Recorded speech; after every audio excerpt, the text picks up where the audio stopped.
اول شيء هات يا بابا. وين بوشو راك انت وين؟ اول شيء بيت انا والله باكل جنو ارده. اي افرم ابو رويستان شبرز ابو الراك انا دارواني والله لبرويس افلاس ما قرود ما نكبي بشكيته باو والله من او دقيم بي خوش ايوه هزبه مسؤوليات كان ازان باو كتا خليك افلاس قال افرم لشو ورتانجز والله باكل جنو خير خوازه بور ما قلت افرم باقلش ان توزيع كل انا وري اقري وري ايه سدلم كوشك ورن عزيزي افرم عزيزي افرم ساتشاو دبر مش الواقع عشان من هذا النبي انه توقف قاعد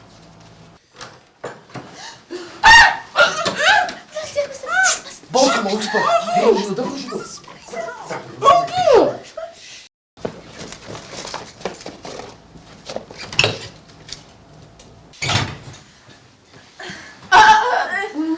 بالله جان كوا فردا عندك والله باكل جنو مثل راح اخر او كمان هي او فردا عندنا بعد انا باكل فردانو اخر فردا توقعك ازهين شي باكل اخوي عنده جار اكان باشا قريب عن فردا توقيك فردا ببي خوي الروا انا باكل تو بنار اوني تو ريبا بي شيت مكان كوالي شويه او فردا ارنب اعترافك تاتي شي فالده فارو دو وكرم كيف اعترافك داي بس دسيو بيا ودك تقسمك باكل راسي بياك باكل وشو ها بياك تجوروا من لما الله يابو بياك تجوروا بياك تجوروا وهاد مكي وشيت مكي باش باكل كاكا باكل بو غريما باكل بو وي بتقريت يا بابا باكر بالله الناس يا ابو بكر يا ابو بخوا باكل راسته قدروا لمبيني وا لا والله والله باكل بكر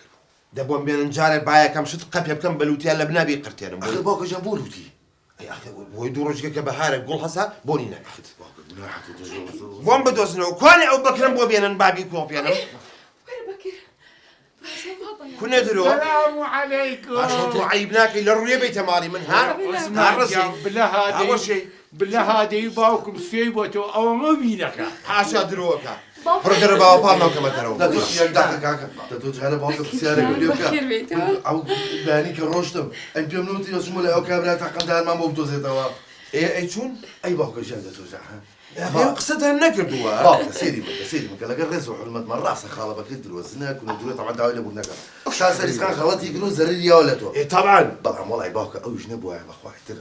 يا المتي زوريان بو بينيني وكابريا كان جمال براس جمال براس انا والله باكل انت مو جمال براس اذا قد قصتها كذا كل مواشق من شوينيكي يلا شوينيكي سقط والله اول جمله قصه قد والله يقول يا نبي جوم غير باكل شو مو هيك جمالش ايه خاله بكر اما قصيدة دي ايه اي باكل جا شو مال مال يا ابي خاله بكر يا المتي اقول لك انا ابغى شو هناك اذا كل قصوب كذا وام فلا مار ما بقول عم شقه شيء والله باكل جا شو ولا كان جمال براس او راسي بلا خاله بكر قسم لا قال لك دوتي كاك جا ان كابرا بوزور شويه نشي بلا بتايبتي وروك هذا وقندا ناويين بو ناوي تشبو خلص بلول. خلص بلود اي باش هو ام شوينه اوي كز هي يا متي ما باب اسمع هي كاكا حمزه غالبه وتي لخدمت انا تشي بيا ومانك بس قصتها بكرتها والله خبري كيف جا بس هيك تريش وتي شينا سبينا خوت عم كوكون وحرك مدور اشين بو خلص مشي دز قود لاخواتي بو غوندي تشيبو خلص بلول. خلول ازاين شباب هرب ابو الوليد من الله بيري كتو عيبيني بهلول بلول شابير رحمتي يلا بياني خود حاضر بلا يا قربان